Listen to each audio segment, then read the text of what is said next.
ఉన్న బంగారాన్ని విడిపించి ఆ రోజు ఆన్లైన్ రేటుకే మేము కొంటాం. Sharma gold company. Hi hello welcome to Suman TV. నేను మీ రోషన్. ప్రెజెంట్ మనతో పాటు లైవ్ కాల్లో అందుబాటులో ఉన్నారు చింతమనేని ప్రభాకర్ గారు.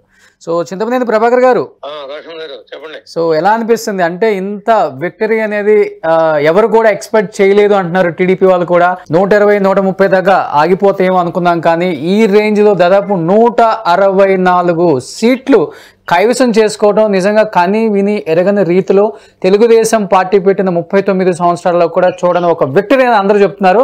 మీరు ఎలా ఫీల్ అవుతున్నారు? మేము చాలా గర్వంగా ఫీల్ అవుతున్నాం.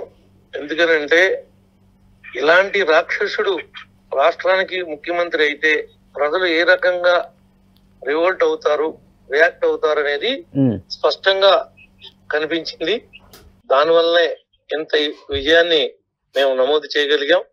ముఖ్యంగా మా నాయకుడు గాని, పవన్ కళ్యాణ్ గారు గాని పడినటువంటి తాపత్రయం ఈ రాష్ట్రం కోసం దాన్ని ఎప్పటికీ కూడా వెలకట్టలేమన్నమాట. వాళ్ళ కష్టం కూడా అంత ఉంది దీనిలో. వాళ్ళ కష్టంతో పాటు రాష్ట్ర ప్రజానికం కూడా కలిసి వచ్చారు. ఈ రాష్ట్రాన్ని బాగు చేయాలి, ఈ రాష్ట్రాన్ని మనమే బాగు చేసుకోవాలి.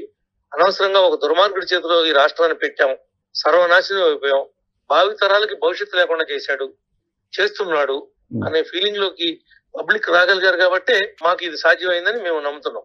ఓకే, అంటే మీరు ఎలక్షన్స్ బిఫోర్ కూడా మనం ఇద్దరం కలిసి ఇంటర్వ్యూ కూడా చేశాం చింతమనేని ప్రభాకర్ గారు. అండ్ మీరు ఆ రోజు కూడా కళాఖండిగా చెప్పారు డెఫినెట్ గా మళ్ళీ రాబోయే టీడీపీ ప్రభుత్వమే అని చెప్పారు, కానీ ఇంత భారీ మెజారిటీ అని కూడా ఎవరు కూడా ఎక్స్పెక్ట్ చేయలేదు.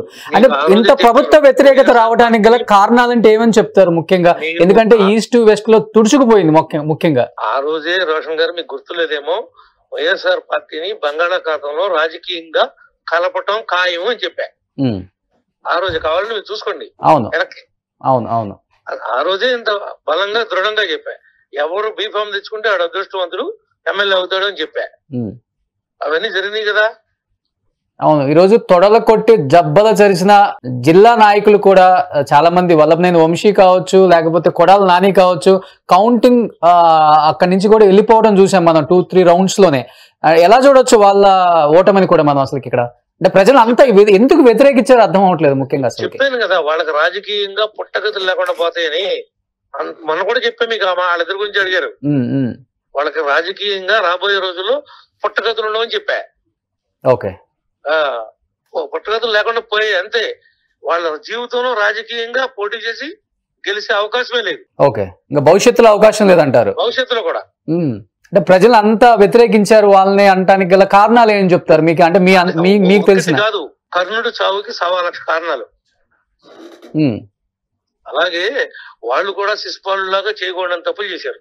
ఓకే, ఇంకా అవన్నీ నేను గుర్తు చేసుకోలేదు. ఈ రాష్ట్ర ప్రజానికానికి అందరికి కూడా తెలుసు వాళ్ళ క్యారెక్టర్ గురించి, వాళ్ళ గురించి.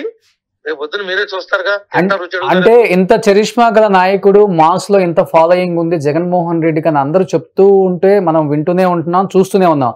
అలాంటిది ఈ రోజు ప్రతిపక్ష హోదా కూడా దక్కకుండా కేవలం 11 సీట్లకే కైవసం చేసుకోవటం, అసలు ఇదంతా చూస్తుంటే ఒక కాసేపు చాలా మంది వాళ్ళు చెప్పడం మేము భ్రమలోనే ఇంకా ఉన్నాము, ఇది జరిగిందా నిజంగా?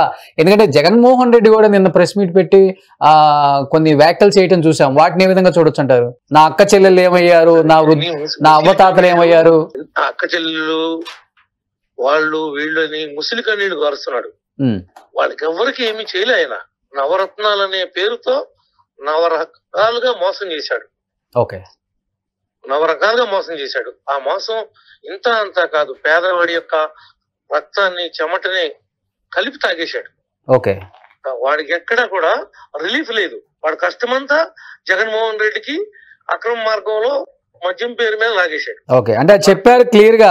జగన్ ఒక మాట చెప్పారు, నాకు ఎదురు దెబ్బలు కొత్త కాదు, మళ్ళీ పోరాటం చేస్తా, ప్రజల పక్షాన్ని నిలబడతా, ఎంత నన్ను శోభ పెట్టినా కానీ తట్టుకుంటాను, వాటిని భరిస్తాను, నాకు తెలుసు ఏం జరగబోతుందో ముందు రోజుల్లో అని కూడా ఒక స్టేట్మెంట్ జారీ చేశారు. ఓడిన ప్రతివాడు చెప్పే మాటే జగన్ చెప్పాడు. కానీ ఇవేమి రాజకీయాల్లో కొత్తగా నేర్చుకోవాల్సిన అవసరం లేదు. కానీ జగన్ పార్టీయే ఉండదు.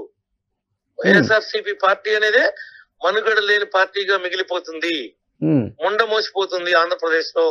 కావాలంటే రాబోయే రోజుల్లో చూసుకోండి.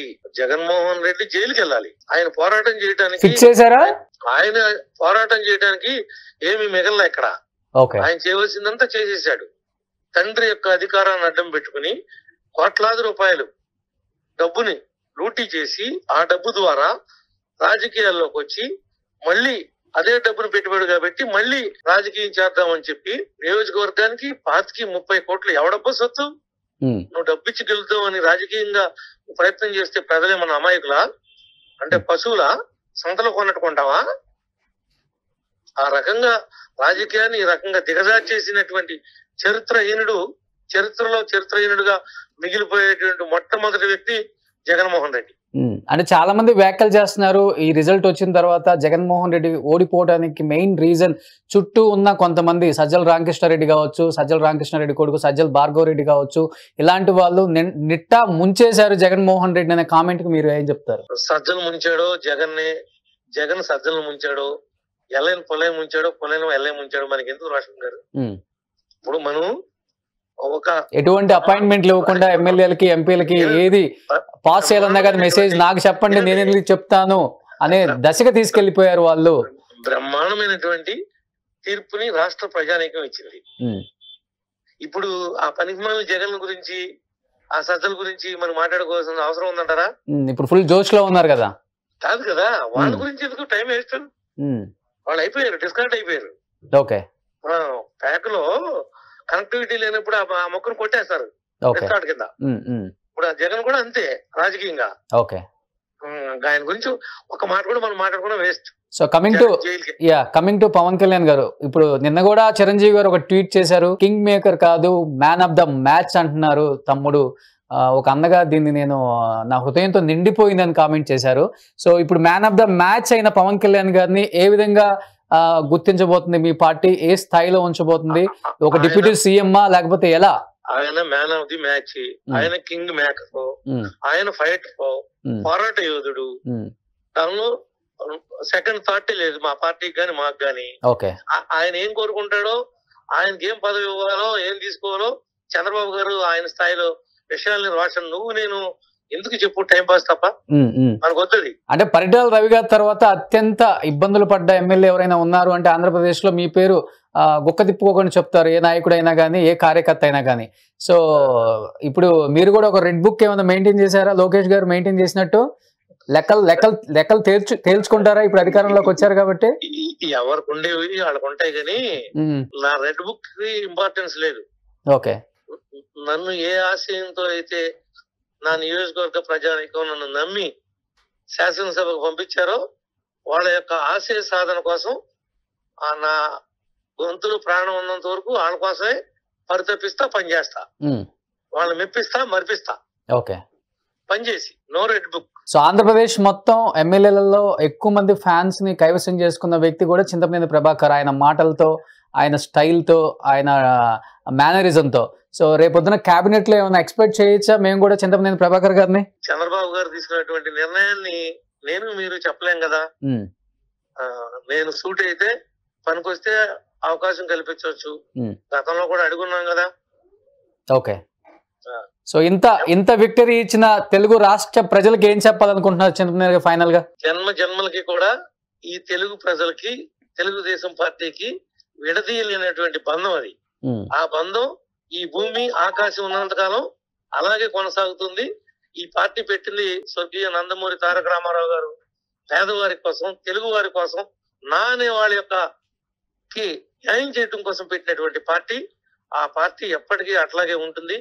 ప్రజలందరూ కూడా ఇంత ఘన విజయాన్ని ఇచ్చినటువంటి ఈ రాష్ట్ర ప్రజానీకానికి నా తరపున కూడా ప్రత్యేకంగా ధన్యవాదాలు, అభినందనలు తెలియజేస్తాను. సో చింతమనేని గారు, ఇంకొక మాట ఇప్పుడు ప్రతి చోట వినిపిస్తున్న ఒకే ఒక్క మాట, ఎన్డీఏలో కీలకమైన రాష్ట్రాలు ఏమి అంటే అటు పక్కన నితీష్ గారు, ఇటు పక్కన చంద్రబాబు గారు మాత్రమే కనిపిస్తున్నారు ఈరోజు.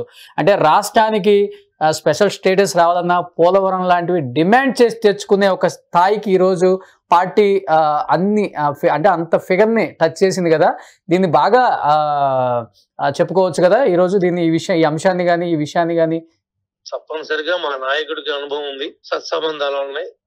ఈ రాష్ట్ర అభివృద్ధి కోసం, సర్వతోముఖాభివృద్ధి కోసం శక్తి వంచన లేకుండా, అసలు సుఖం అంటే ఏంటో తెలియకుండా కష్టపడేటువంటి తత్వం ఉన్నటువంటి మా నాయకుడికి అన్ని విషయాలు తెలుసు. ఈ రాష్ట్ర భవిష్యత్తుని ఏ విధంగా ఎదురు తీసుకెళ్లాలో ఆ విధంగా తీసుకెళ్లి చూపిస్తాడు. Okay, so thank you so much Chandrababu garu. చాలా బిజీగా ఉన్నారు, బట్ లైవ్ లో కనెక్ట్ అయినందుకు థ్యాంక్ యూ సో మచ్ అండి. థ్యాంక్ యూ రాషన్జీ. Thank you. సుమన్ టీవీలో మీ పర్సనల్ అండ్ బిజినెస్ ప్రమోషన్స్ కోసం కింది నెంబర్ కి కాంటాక్ట్ చేయండి.